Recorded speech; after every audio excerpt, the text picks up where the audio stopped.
Okay okay thank you. కొంచెం పక్క తీసేయండి, ఎవరైనా పక్క తీసుకెళ్ళండి, పక్క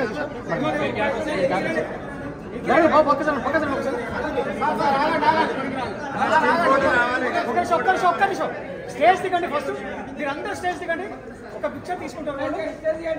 అందరు స్టేజ్ దిగండి ప్లీజ్. మేడం అందరు స్టేజ్ దిగండి. అయ్యో okay okay okay madam stage దిగండి ప్లీజ్. మేడం అందరూ స్టేజ్ దిగండి, మీరు జరగండి, మొత్తం స్టేజ్ దిగండి. మొత్తానికి కెమెరామెన్స్ అంతా కొంచెం చూసి